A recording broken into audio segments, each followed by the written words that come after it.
Ya, permintaan Bapak Presiden itu minta supaya nanti akan datang itu biaya jemaah haji itu lebih diturunkan lagi, dan itu kita terlalu berusaha.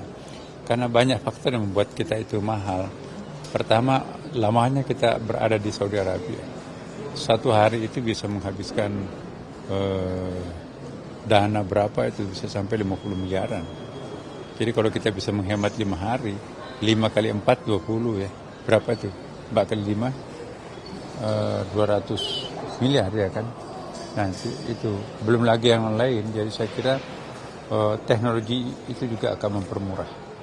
Nah ini pun juga kalau kita lihat bandingkan dengan tahun-tahun yang lalu, ini sudah jauh lebih murah ya kan.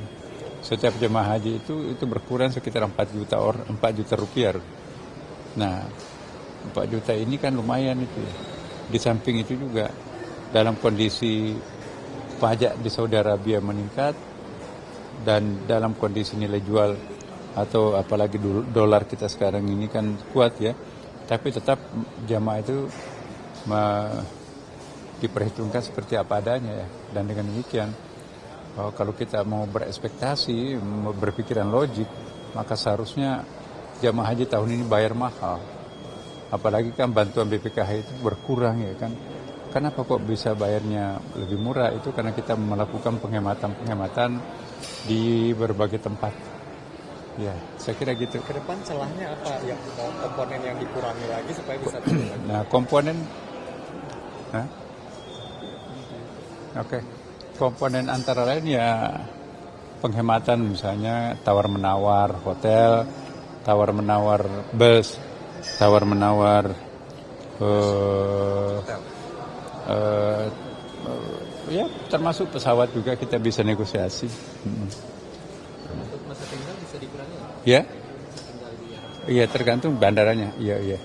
Tergantung kalau bandaranya slotnya memungkinkan, ya kita bisa lebih murah. Ya kan yang membuat kita lama itu sebetulnya bukan karena pinginnya orang Indonesia lama-lama di sana ya, tapi karena begitu padatnya pesawat ya menjemput seluruh dunia ya. Sementara bandara yang paling besar di dunia itu kan adalah Saudi Arabia. Tapi itu pun juga bayangkan kalau 3,5 juta tuh jamaah haji harus pulang pergi dalam waktu yang bersamaan dengan seluruh negara lain, itu bisa kita bayangkan kan. Dan pada saat bersamaan keamanan pun juga harus dipelihara oleh mereka dan mungkin juga oleh kita ya kan. Jadi insya Allah ke depan kalau nanti kita punya alternatif lain, maka itulah nanti akan menjadi faktor penghemat. Oke ya, saya kira gitu. Terima kasih.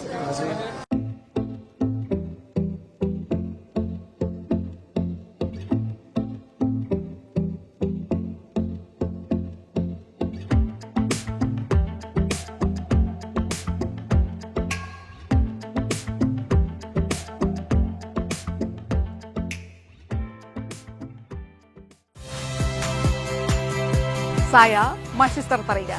Saksikan program-program Kompas TV melalui siaran digital, pay TV, dan media streaming lainnya. Kompas TV, independen, terpercaya.